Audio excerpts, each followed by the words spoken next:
नमस्कार। आप सभी का मेरे चैनल प्रेरक संदेश में स्वागत है। आज मैं आपके लिए प्रेरणादायक, ज्ञानवर्धक और शिक्षाप्रद कहानी लेकर हाजिर हुई हूँ। कहानी का शीर्षक है गौतम बुद्ध और अंगुलीमाल की कहानी। बहुत सालों पहले भारत में मगध नाम का एक राज्य था। ये राज्य बहुत ही संपन्न था। राज्य में एक सोनापुर नाम का गांव था, जहाँ के लोग अपना सारा दिन काम करते थे, लेकिन रात होते ही सारे लोग अपने घर के अंदर चले जाते थे और कोई भी रात के समय अपने घरों से बाहर नहीं निकलता था। लोग ऐसा बस एक ही कारण से किया करते थे और वह था अंगुलीमाल। अंगुलीमाल बहुत ही खतरनाक डाकू था, जो लोगों को लूटकर मार देता था। वह लोगों के बीच डर बनाए रखने के लिए मारे हुए व्यक्ति की उंगलियां काटकर उसकी माला बनाकर पहनता था। अंगुलीमाल मगध के एक गुफा में रहा करता था। वह जिस जंगल की गुफा में रहता था, लोग वहां से गुजरने से भी डरते थे, क्योंकि सबको उससे डर लगा रहता था। एक दिन गौतम बुद्ध सोनापुर से गुजर रहे थे कि तभी उन्होंने लोगों को चिंतित देखा। लोगों को इस तरह से परेशान देखकर गौतम बुद्ध ने उन सब से पूछा, क्या बात है? आप सब इतने डरे हुए क्यों हैं?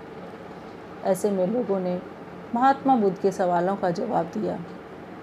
यहाँ एक डाकू अंगुलीमाल का बुरा प्रकोप है। वह लोगों को लूटकर मार देता है और उनकी उंगलियों को काटकर उसकी माला बनाकर पहन लेता है। इसलिए हमारे गांव के लोग बेहद डरे हुए हैं। अब आप ही बताइए कि हम क्या करें? अच्छा, ऐसी बात है, तो फिर वह अंगुलीमाल रहता कहाँ है? महात्मा बुद्ध ने लोगों से पूछा।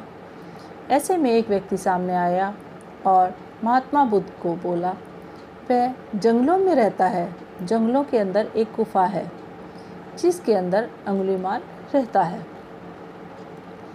यह सब सुन लेने के बाद महात्मा बुद्ध अंगुलीमाल से मिलने जंगल की ओर चल पड़े। सोनापुर गांव के लोगों ने उन्हें रोकने की बहुत कोशिश की, लेकिन वे फिर भी नहीं रुके और जंगल की ओर चल दिए।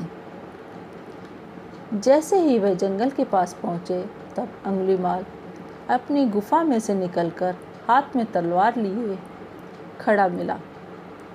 गौतम बुद्ध ने अंगुलीमाल को अनदेखा किया और आगे बढ़ गए। ये देखकर अंगुलीमाल बुद्ध का पीछा करने लगा। पीछा करते करते अंगुलीमाल जोर से चिल्लाकर बोला, ए सन्यासी, रुक जा। मैं तो रुक गया, तुम कब रुकोगे? तुम अपनी यह हिंसा कब बंद करोगे? महात्मा बुद्ध ने कहा। ऐसे में अंगुलीमाल क्रोधित हो गया। फिर उसने गौतम बुद्ध से कहा, सन्यासी, तू मुझे जानता नहीं है। मैं इस राज्य का सबसे शक्तिशाली मनुष्य हूँ। मैं नहीं मानता कि तुम सबसे शक्तिशाली मनुष्य हो, गौतम बुद्ध ने कहा। यह सुनकर अंगुलीमाल बोला, अच्छा, अगर ऐसी बात है तो तुम ही बताओ कि मैं ऐसा क्या करूं जिससे तुम मानोगे। तुम जाओ और उस पेड़ में से 10 पत्तियां तोड़कर लाओ, महात्मा बुद्ध ने कहा। महात्मा बुद्ध के कहने पर अंगुलीमाल ने वही किया। वह पेड़ के पास गया और उसमें से 10 पत्तियां तोड़कर ले आया। फिर गौतम बुद्ध ने कहा, जाओ, अब इन पत्तियों को वापस उस पेड़ पर जोड़ दो। यह सुनकर अंगुलीमाल अचंभित हो गया और उसने महात्मा बुद्ध से कहा, ये कैसा बेहुदा मजाक है? भला कोई पत्तियों को तोड़कर वापस पेड़ से जोड़ सकता है? ऐसे में बुद्ध ने कहा, तुम खुद को सबसे शक्तिशाली कहते हो और इन पत्तियों को जोड़ नहीं सकते। अगर तुम किसी को जोड़ नहीं सकते तो उसे तोड़ो मत।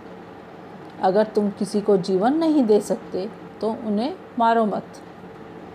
यह सुनकर अंगुलीमाल की आंखें खुल गई। वह बुद्ध के चरणों में गिर गया और उनसे माफ़ी मांगने लगा। इसके बाद से ही अंगुलीमाल बुरे काम करना छोड़ दिया और महात्मा बुद्ध का शिष्य बन गया। इस कहानी से हमें ये सीख मिलती है कि इंसान चाहे कितना भी बुरा क्यों ना हो, वह बदल सकता है। तो यह थी गौतम बुद्ध की कहानियाँ। अगर आपको ये कहानियाँ अच्छी लगी हों तो अपने दोस्तों के साथ ज़रूर शेयर करें और उन्हें भी गौतम बुद्ध के विचारों से अवगत कराएं और उनके जीवन में परिवर्तन लेकर आएं। आशा है आपको ये कहानी पसंद आई होगी, तो वीडियो को ज़्यादा से ज़्यादा लाइक और शेयर करें और चैनल को सब्सक्राइब करें और बेल आइकन को प्रेस करें ताकि आपको बढ़िया प्रेरणादायक, ज्ञानवर्धक और शिक्षाप्रद कहानियाँ सुनने को मिले। आपका साथ मुझे भी आगे बढ़ने की प्रेरणा देगा और अगली किसी नई ज्ञानवर्धक कहानी को लेकर हम फिर से मिलेंगे। नमस्कार।